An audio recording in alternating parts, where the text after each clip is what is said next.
hasil sekarang. Terima kasih atas sumbangan anda kepada kesejahteraan negara. Maklumat lanjut di www.hasil.gov.my.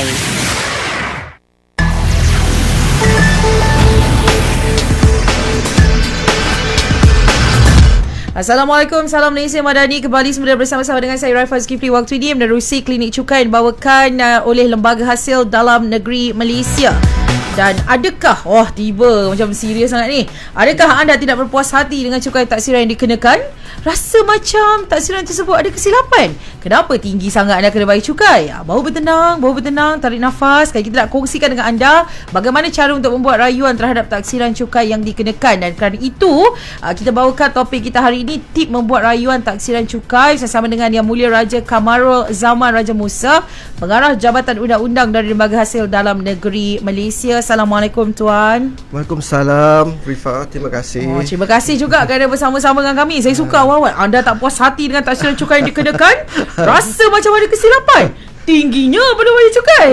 Macam baru tahu sebenarnya. Kita boleh argue untuk benda ini. Tapi sebelum itu, kita nak tahu dulu apa yang dimaksudkan dengan taksiran cukai. Taksiran cukai ni bermaksud cukai yang ditaksirkan terhadap pembayar cukai lah. Maksudnya seseorang yang ada pendapatan atau keuntungan yang layak dikenakan cukai. Itu setiap tahun lah kita akan taksirkan lah cukai-cukai tersebut. So contohnya kalau dia ada keuntungan dari satu perniagaan, itu memang dikenakan cukai lah. Keuntungan daripada dapat gaji, pengajian kan, itu dividen, faedah, sewa, royalty dan sebagainya lah. So selain daripada itu, kita juga akan taksirkan cukai ke atas pelupusan aset. Maksudnya kalau jual rumah tu, kalau termasuk dalam bracket kena cukai, then kita taksirkan dia akan dikenakan cukai.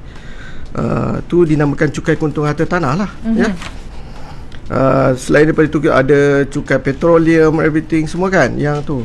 So cukai yang ditaksir akan dibangkitkan sama ada melalui notis taksiran sambahan, notis taksiran kurangan, atau notis taksiran kurangan bagi taksiran disifatkan, atau taksiran anggaran dan sebagainya lah.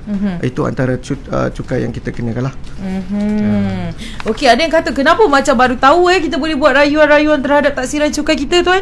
Selama ni memang dah ada dalam akta. Kan dah marah dah. Kita dah peruntukkan dalam di bawah Seksyen 99 memang dah ada peruntukan tersebut rayuan.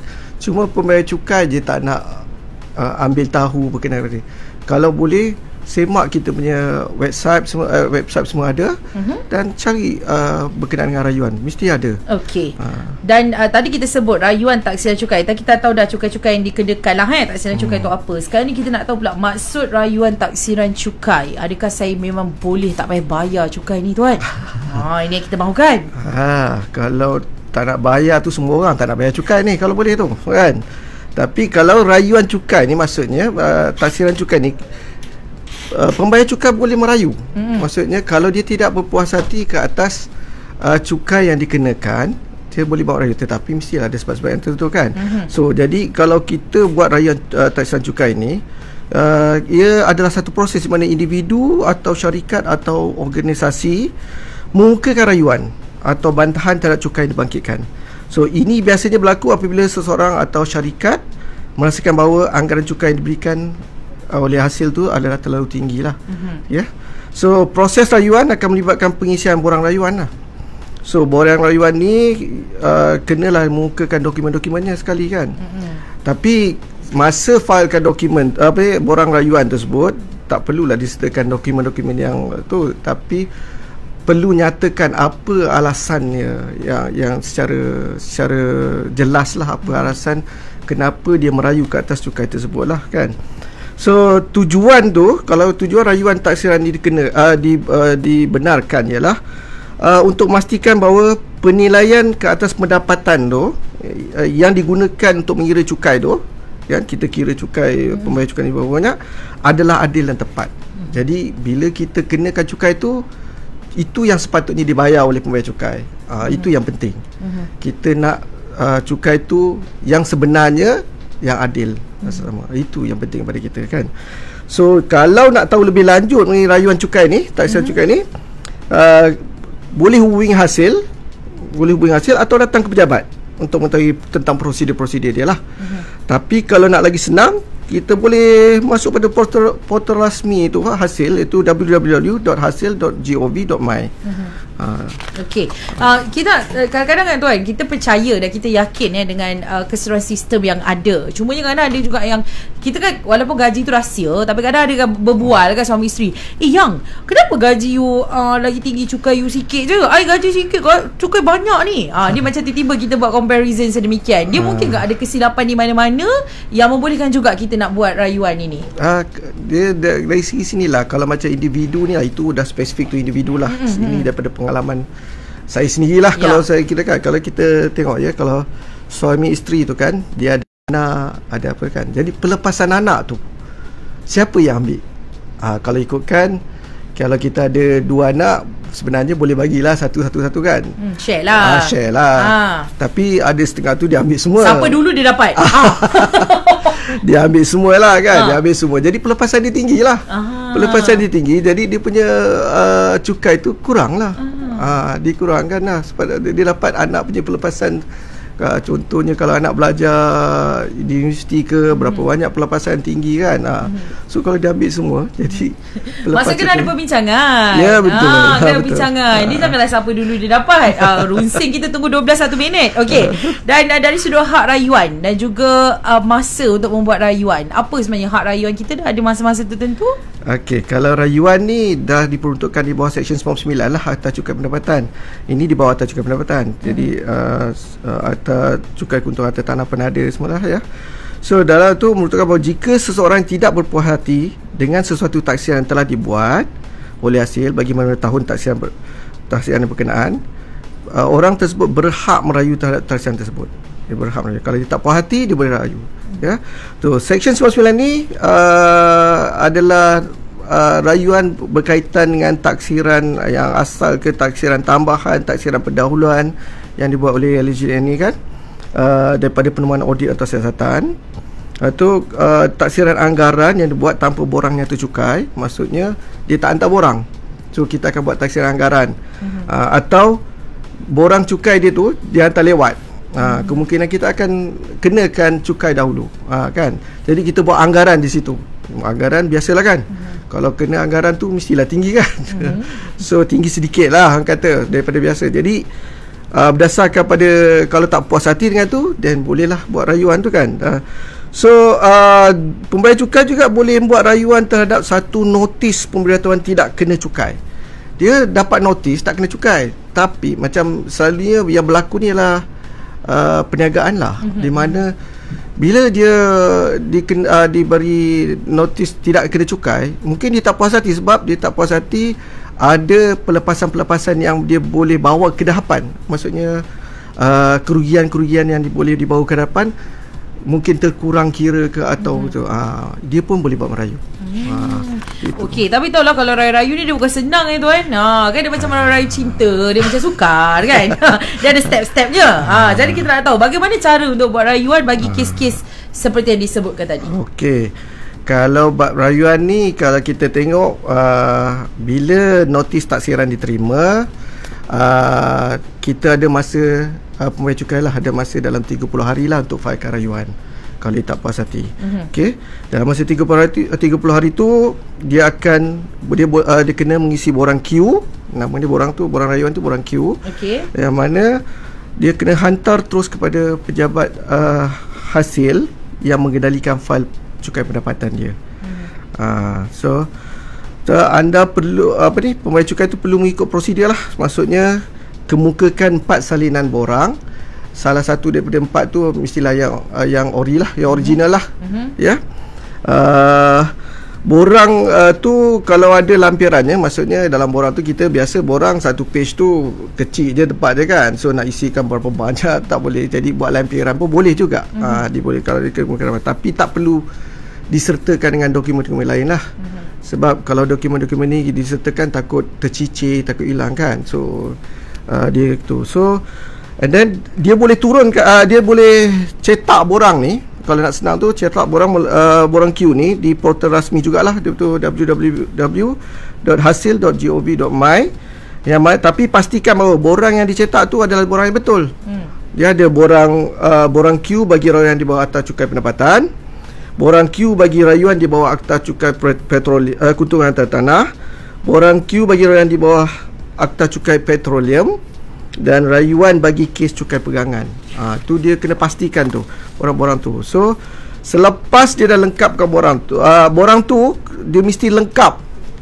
Dia kena lengkap, mesti ada tarikh, ada amount cukai yang kena dibayar, itu amount tahun taksiran yang berkenaan lah yang dia merayu, alasan rayuan secara terperinci, dan serta mengandungi maklumat lain yang diperlukan oleh borang itulah. So borang Q ni ni penting ya, mesti ditandatangani oleh perayu, iaitu orang yang ditaksir dan dikenakan cukai. Ini bagi individu lah. So bagi kes syarikat dan perkongsian liability terhad, borang Q hendaklah ditandatangani oleh orang yang diberi kuasa di bawah Seksyen 75 Akta Cukai lah, dan 75 Capital B Akta Cukai Pendapatan. So mulai tahun taksiran 2019 ni yang lepas, jika taksiran anggaran di bawah subsection 90/3 Akta Cukai Pendapatan dibuat terhadap suatu syarikat atau perkongsian liability terhad, badan amanah atau koperasi, kerana gagal kemukakan borang nyata cukai pendapatan, so rayuan tu melalui borang Q tu, rayuan yang dibuat oleh syarikat tersebut atau badan amanah tersebut, hendaklah dikemukakan borang Q tu hendaklah dikemukakan bersama-sama dengan borang nyata cukai pendapatan yang berkenaan. Maksudnya kalau tahun tu tahun 2018, dia kena sertakanlah borang nyata tu dengan yang dah lengkap isi lah. Tapi kalau macam mana pula kalau dihantar melalui online ke email lah, kita email lah senang.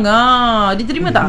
Kita tak terima lah yang tu, yang email dengan online tu. Memang kena hantar sendiri banyak. Kita takut nanti bila terhantar itu tak terbaca pula kan.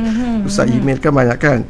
Tapi seelok-eloknya pastikan dia dihantar ke pejabat hasil yang mengendalikan fail cukai pendapatan. Jadi pegawai yang kendalikan fail pembayar cukai akan dapat tahu, oh ni ada rayuan yang dibuat. So jadi dia akan semak rayuan tu sama ada rayuan ni ada asas atau tak ada asas. Misal katalah kan rayuan menggunakan borang Q ni perlu dibuat dalam tempoh 30 hari dari tarikh terima notis taksiran cukai. Terlepas pula notis, dah lebih 30 hari, balik haji ke, lambat kan, macam mana ni tuan? Tu satu soalan yang baiklah juga tu, yang bagus juga lah, yang kita perlu tahu ya. Tak adalah setiap yang ada sesuatu yang dikenakan tu mestilah ada rayuannya. Bila ada rayuannya, mestilah kalau ada terlepas pandang ke apa, adalah saluran-saluran yang membolehkan dilanjutkan masa tersebut. Kita tak ada macam start all over again. Tidak. Kita tak sekejam itulah. So, akta pun telah memperuntukkan bahawa kalau ada rayuan yang terlepas pandang ke, yang mana pembayar cukai tak sempat nak failkan rayuan dia dalam masa 30 hari, dia boleh membuat permohonan lanjutan masa untuk merayu, dan ia perlulah dibuat melalui borang N. Kita ada borang N dalam betul ya. So borang N hendaklah dikemukakan dalam tempoh ni penting ni 7 tahun dari tarikh berakhirnya tempoh untuk buat rayuan menggunakan borang Q. Lama kan 7 tahun tu. So jadi pembayar cukai ni yang nak melanjutkan tempoh tu perlu mukakan alasan-alasan yang kukuh lah kenapa dia tak sempat failkan borang tu. So antara alasan yang mungkin boleh dipertimbangkan lah ya, keadaan di mana sesuatu keadaan yang di luar kawalan perayu tersebut. Contohnya dia masuk hospital, macam sakit macam pergi haji tadi kan, betul, berada di luar negara lama, terlibat dalam bencana dan sebagainya. Tapi alasan-alasan tu mestilah munasabah dan sah lah, yang betul lah. Tak adalah alasan yang remeh-temeh kan. Dari segi prosedur ni yang perlu tu ya, perayu hendaklah mukakan 2 salinan borang N tersebut bagi setiap tahun taksiran. Kalau kata ada 3, 1, 2 tu 6 lah. Kan. So tapi setiap satu salinan borang N tu mestilah yang asal. So sama juga borang N ni boleh dimuat turun daripada portal hasil. Jika permohonan lanjutan masa ni diluluskan, mula-mula dihantar pada hasil. Ya. Kalau kita tengok boleh diterima, boleh luluskan, kan. So hasil akan keluarkan borang CP15 capital A untuk memaklumkan kepada perayu tarikh lanjutan penyerahan borang Q, iaitu 30 hari daripada tarikh CP15A itu dikeluarkan lah. Okey, faham.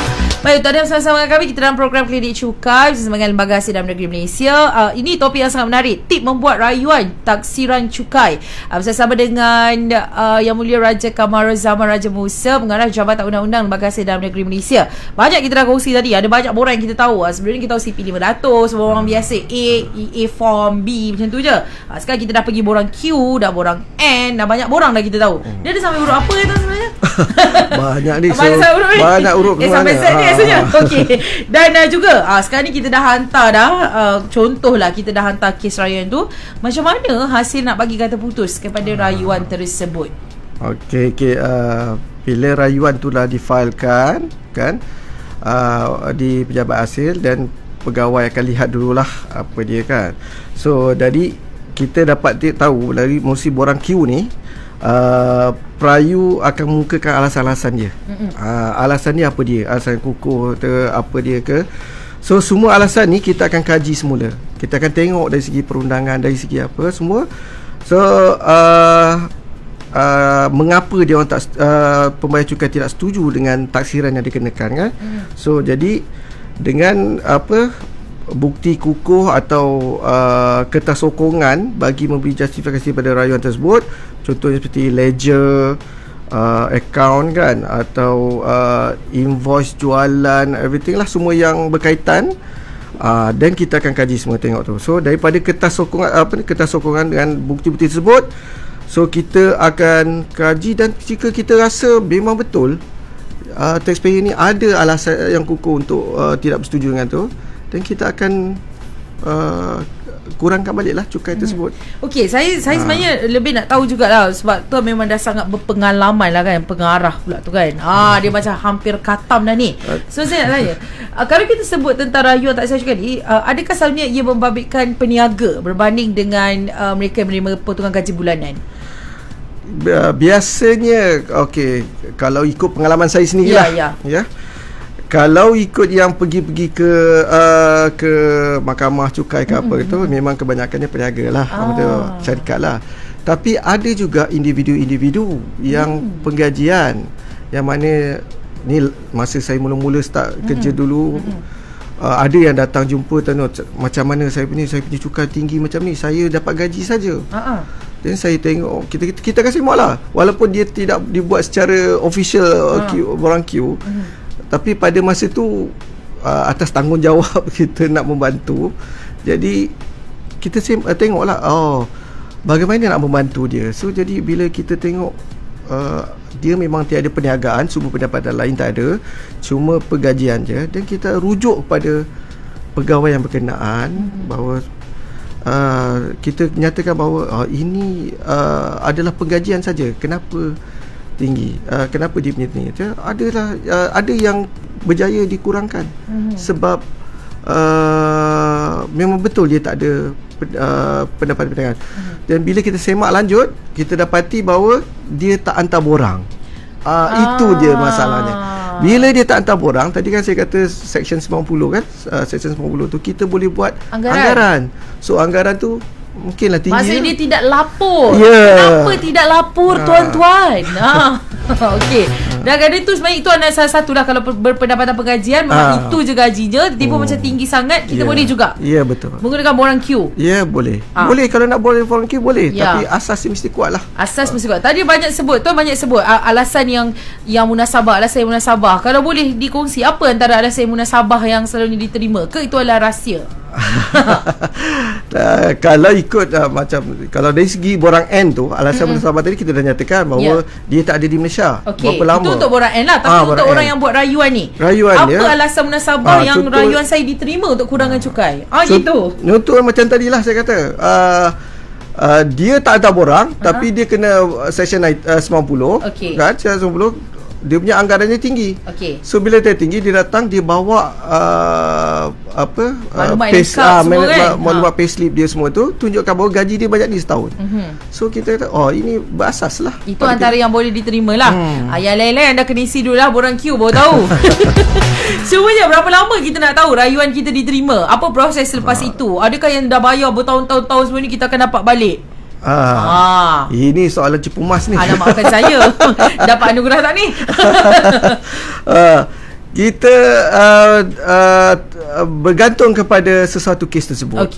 Kalau sesuatu kes tersebut rumit dan mungkin mengambil masa lah, tapi semasa kita membuat semakan tersebut, kita ada time frame yang kita telah ditetapkan dalam akta, iaitu kita boleh review dalam masa 12 bulan.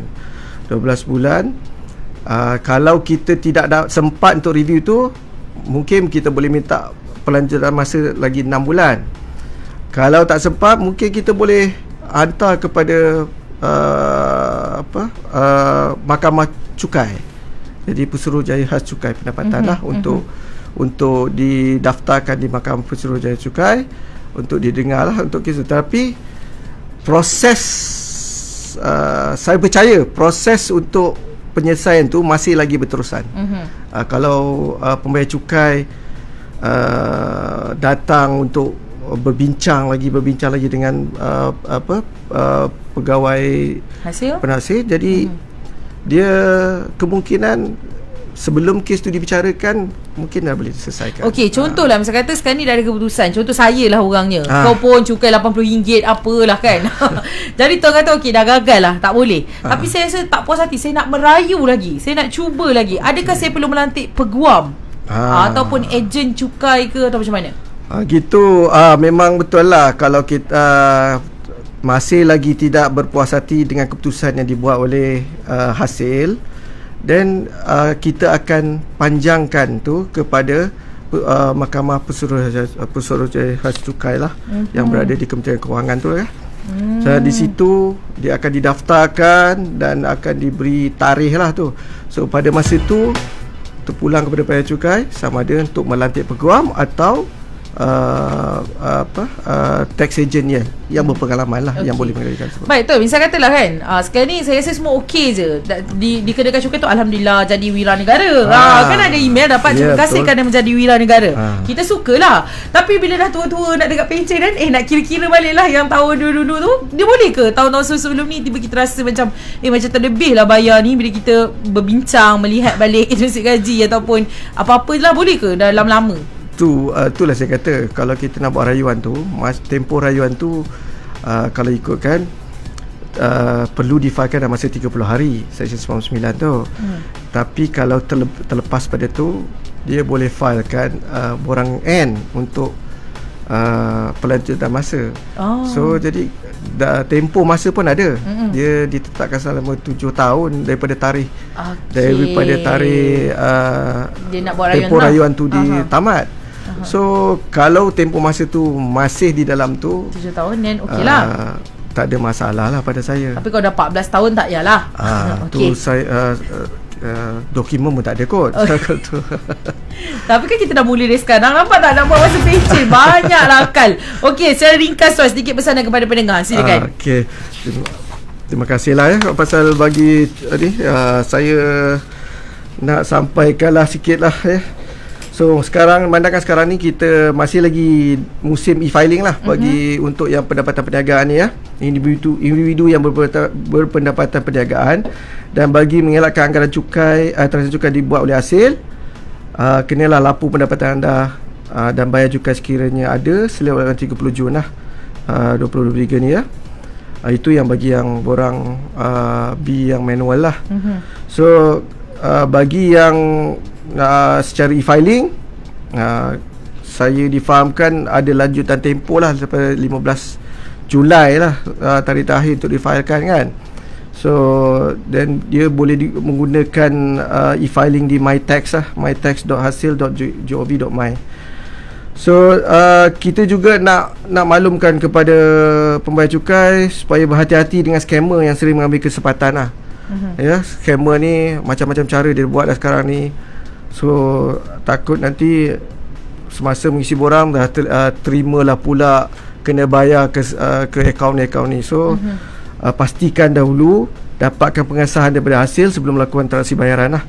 So lagi satu, kita nak wawarkan mengenai program khas pengakuan sukarela 2.0 atau PKPS 2.0 yang telah bermula dan akan berakhir pada 31 Mei 2024. So program ini memberi peluang kepada pembayar cukai yang mempunyai pendapatan tahun kebelakang yang belum atau tidak dilaporkan kepada hasil untuk melaporkannya dalam tempoh yang ditetapkan. Ini penting masa ni program ni. Sebab bila you laporkan everything tu, kita tak kenakan penalty pun. Satu pun tak kena. So menerusi PKPS 2 point ni, hasil akan menerima maklumat pengakuan sukarela yang dibuat secara suci hati. Semakan lanjut tidak akan dilakukan terhadap tahun taksiran berkaitan dengan pendapat yang dilaporkan. Jadi kena ambil peluang untuk apa ni, untuk masuk program ni ya. Ya. Itu dia berkaitan dengan program suci hati tu, saya rasa memang bagus lah. Tak ada audit, tak ada apa kan. Betul. Jadi buatlah. Apa lagi anda tunggu? Tiba. Rasa yang baik saja. Baik, apa pun terima kasih kita ucapkan kepada tamu kita Yang Mulia Raja Kamarul Zaman Raja Musa, Pengarah Jabatan Undang-Undang Lembaga Hasil dalam Negeri Malaysia. Terima kasih tuan bersama dengan kami. Terima kasih DJ untuk tips membuat rayuan taksiran cukai. Mungkin lepas ni banyak laporan queue yang datang. Alamak. Kami terima saja. Tapi make sure ada asas yang kukuh untuk membuat rayuan berkenaan. Sekali lagi terima kasih tuan kerana bersama-sama dengan kami, dan untuk anda terus dengar Bernama Radio. Demikian tadi program Temu Bual Klinik